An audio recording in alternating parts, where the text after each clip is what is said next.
bonsoir. Bonsoir. Merci de l'accueil, enfin de votre fête qui est formidable. C'est la première fois qu'on vient. Nous avons créé le collectif Nao Artists Outsiders en 2017. Nous avons fait des performances dans l'espace public et dans les manifestations pour revendiquer un espace de libre expression. Donc ici, on a trouvé enfin un espace avec un petit appareil très mobile. Et l'idée, c'est de faire des films qui retransmettent la vie et l'art de façon engagée. Donc invité par Pierre Labro, de la Galerie Art Debout. Je ne sais pas s'il y en a beaucoup qui connaissent ici Pierre Labro. C'est lui, là. Voilà, alors on va peut-être un peu plus le connaître. Là, celui que je décide. Et qui est de Émoutier, ça fait longtemps qu'on se connaît. Lui, il est là depuis le Nuit Debout, en fait, où il a créé la Galerie Art Debout. Il continue avec le nom Art Debout qui vient de Nuit Debout, parce que pour lui, Nuit Debout n'est pas terminé. Nuit Debout a continué dans les Gilets jaunes, toujours selon Pierre Labro. Et les Gilets jaunes ne sont pas forcément morts, mais continuent de vivre, de bouger souterrainement. Donc le premier film qui va être projeté, c'est Gilets jaunes versus marché de l'argent. Donc le marché de l'argent, c'est le marché de l'art. Donc on est allé devant le centre Pompidou au début du mouvement des Gilets jaunes, en 2018, pour demander un espace en traçant un périmètre au sol. Alexis avait peint une bannière sur laquelle était inscrit Artiste Gilets jaunes versus marché de l'argent. J'ai distribué des tracts pendant ce temps-là, j'ai filmé et ça a fait une performance avec le public. Donc on aime bien aussi qu'il y ait des personnages extérieurs qui viennent se joindre à notre performance.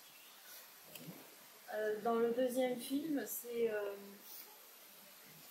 la destruction de l'art contemporain. Donc là, on était invité dans une galerie d'art pour faire une performance et on a décidé de faire sur ce thème. Allons enfants de la patrie, le jour de gloire est arrivé.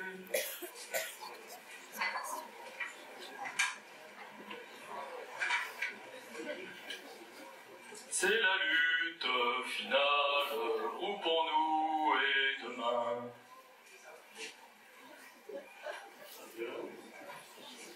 Contre nous de la tyrannie, l'étendard sanglant élevé.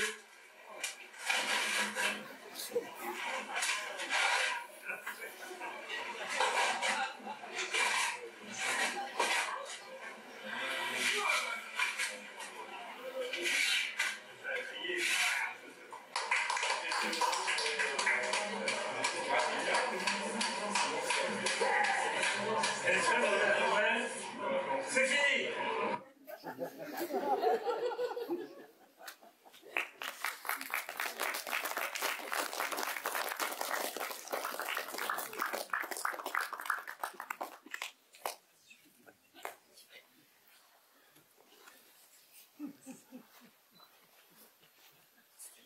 En dernier, on va faire une performance en superposition sur un film réalisé lors d'une performance également et qui s'appelle Diplomatie et conflit, sur le thème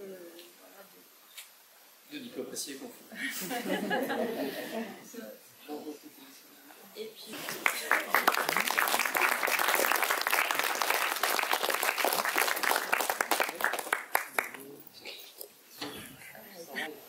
Ça rentre dans la gueule, hein. Ah, public, j'ai pas fait exprès. public, solitude,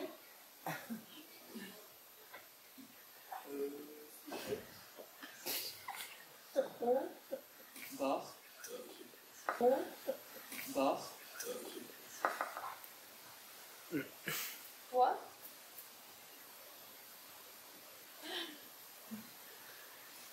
Loin. Ouais.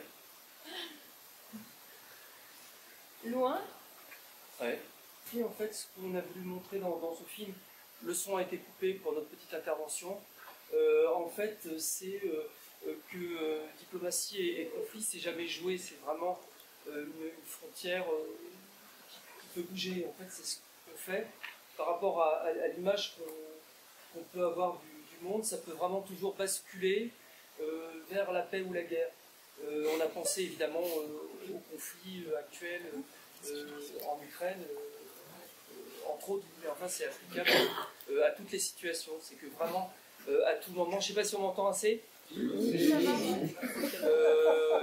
tout moment, c'est fragile. Évidemment, si ça paraît un peu idiot comme idée, c'est un peu simple, mais c'est que vraiment tout peut, à tout moment, terme un peu pompeux géopolitiquement, basculer.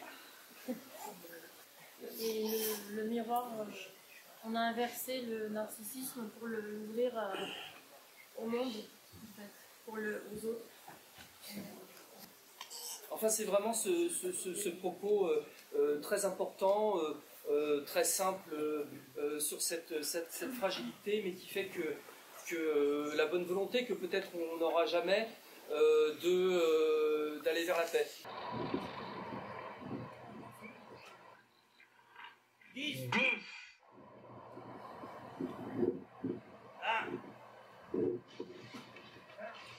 20, 30,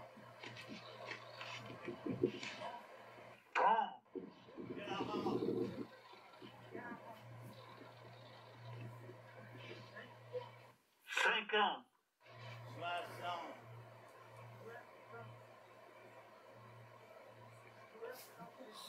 70. Oui.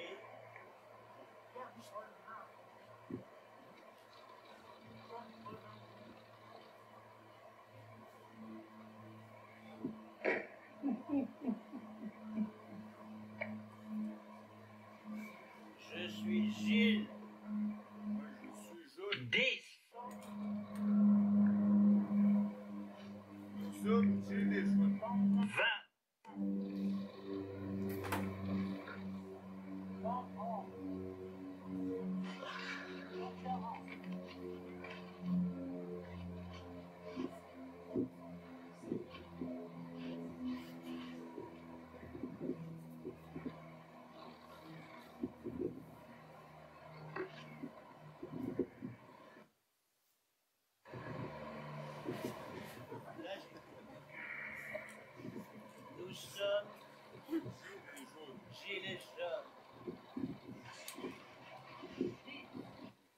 10, 20, 20. Je l'ai dit avant.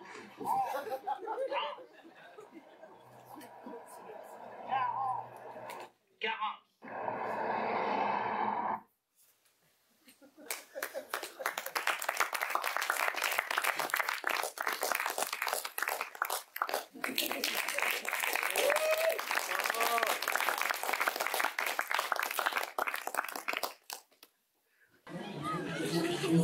Allez.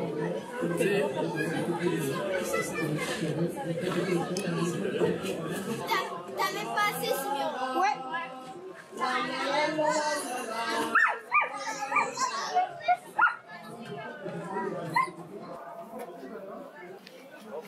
Où on fait un triangle. Ouais, c'est ça. Bonjour. Bonjour. En fait, la poudre, ça dépend pas.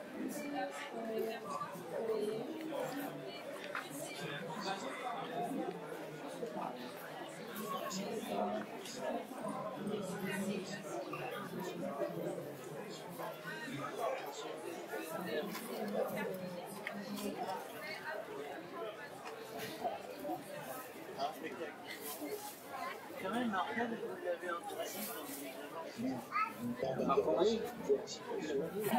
Le Galucheux, il est grand temps de vous secouer les méninges.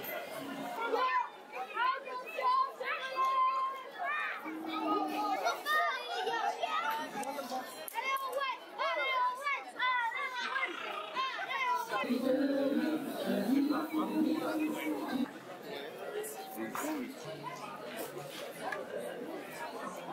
enfin le genre. Évidemment, il y a des outils à mettre en place.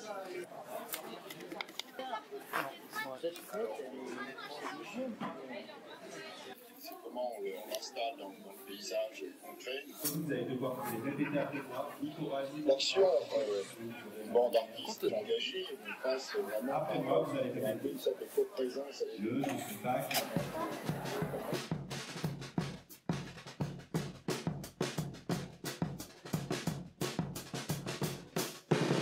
Chouette la projection dehors. Hein.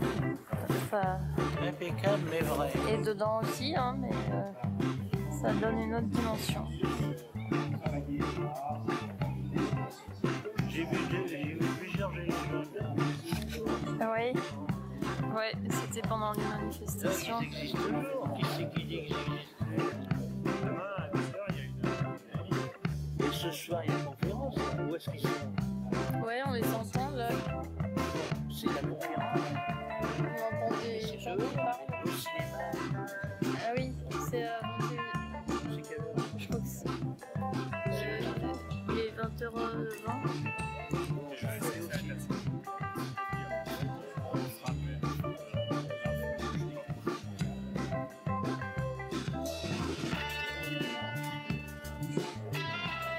Alors sur le petit gilet, ça fait une image, peut-être vaut mieux l'éloigner. Parce que...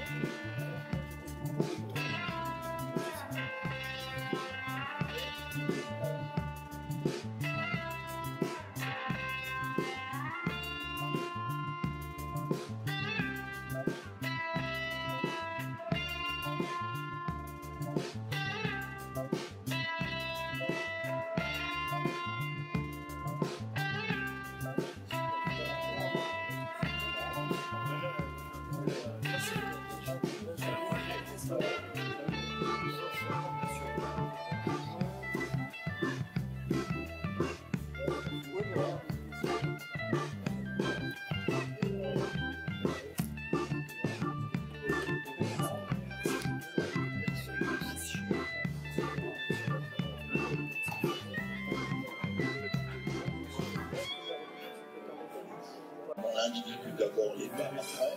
Ici, c'est pas seulement ça, c'est aussi l'individu, la liberté individuelle, mais l'État aussi, mais un État solidaire, un État compagnon en quelque sorte, hein, pas un État oppresseur. C'est simplement qu'on doit là-haut essayer de faire voilà, c'est un mouvement populaire de contestation de l'establishment, de la mouvement critiqué aussi. Hein. Certains disent trois quarts à l'extrême droite, un quart à l'extrême gauche. Bon, donc voilà, vous passez le curseur, hein, c'est évidemment délicat. Notamment les Mao initiés sur la répression à Paris, barré, donc un lieu mis en place par l'artiste et autour justement des droits des artistes. On a projeté nos films aussi. C'est de la performance artistique, mais d'ailleurs on ne fait pas que ça. Je suis pas aussi. On a un projet agricole, vivrier et projet de vie en collectif. Plateau de 1000 vaches et alentours, on cherche. Et on fait l'instruction en famille. Ton impression de la projection hier, t'as trouvé que c'était déroutant? Ouais, moi ce que j'aime bien, c'est ce côté un peu fait maison.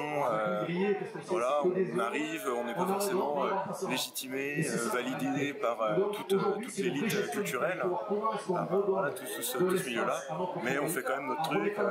Puis bon, après il y a beaucoup d'humour aussi, le petit carré jaune, on demande juste ça. Il y a une sorte de monopole. Enfin, ce que je disais, c'est qu'on nous a volé, quoi.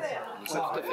Et c'est important de montrer, si tu veux, qu'on veut 1 mètre. En fait, c'est pour obtenir l'expression en général, que j'aurais pu demander par exemple 100 mètres, mais ça aurait pas été intéressant parce qu'en fait, c'est aussi pour montrer qu'à 1 mètre, on est quand même serré et qu'on veut au moins ce 1 mètre pour respirer. Donc c'est une question vraiment de souffle.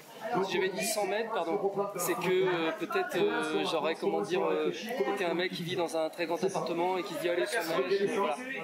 Moi je dis moi 1 mètre, 1 mètre c'est l'expression en fait, c'est-à-dire le possibilité d'expression. Le droit, hein, on a le droit, on peut le prendre. Et du coup, enfin, je comprends aussi le lien avec la démarche Gilets jaunes, quoi. Oui, voilà. Voilà, ce truc un peu justement populaire, de on y va, on essaie, on verra bien. Par rapport à l'illusion démocratique, républicaine, c'est notre art. C'est une forme de performance d'aller coller des affiches aussi. Ça donnait un souffle d'air sur, je dirais, moi je l'ai perçu comme une forme de zone d'errance.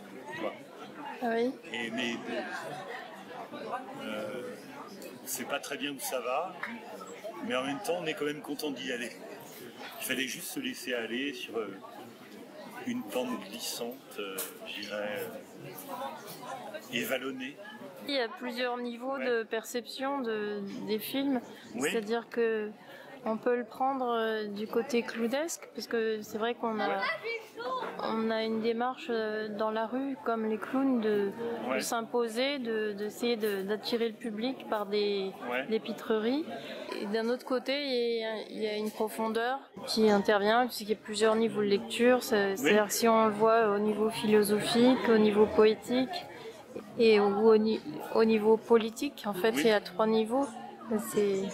C'est ça qui donne... Oui, mais je crois que c'est ça qui m'a intéressé aussi, parce que j'aime pas non plus que les choses soient trop refermées sur un seul registre. Oui. Et ça, justement, sur le côté un peu hybridation de toutes ces choses-là, c'est ça que je trouvais qu'il y avait une déviance plutôt intéressante, qui me renvoyait même à des mouvements artistiques ou des choses, tu vois, tu sais plus très bien où t'es, et finalement c'est ça qui est intéressant. C'est d'être en pays inconnu, il y a de très beaux accidents, quoi. Oui. Surtout dans le domaine de la création. Enfin, moi je crois que j'aime de plus en plus les accidents, que les choses soient pas trop, préparées. Ben, la vie c'est ça aussi, dans la vie on improvise tout le temps. Et ben tout de suite alors. Bonjour. Bonjour. Ici c'est la tombola du panier garni au profit de Olessim, qui est une association qui travaille autour de la sylviculture douce. On essaye d'acheter des parcelles forestières pour les sortir un peu de l'extractivisme actuel.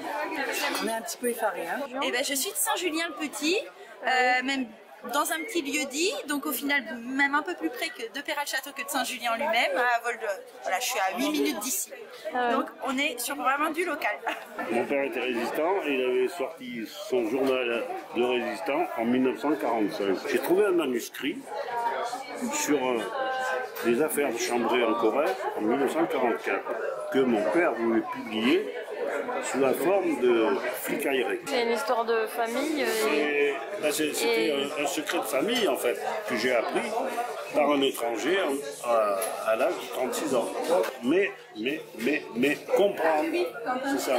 Le mot, le verbe est comprendre. C'est vraiment un endroit où il y a un esprit convivial, de partage, de dialogue et de respect. Et ça, c'est vraiment appréciable. Porté par une trentaine de bénévoles, l'événement est autofinancé et itinérant. Cette année, c'est Péral-le-Château qui accueille les festivités dans un contexte politique de plus en plus tendu. Enchanté de vous avoir reçus et j'ai l'impression que nous avons fait un petit trou dans le paysage. Des maisons en granit bien solides. Une atmosphère tout à fait particulière, qui gagne à être connue.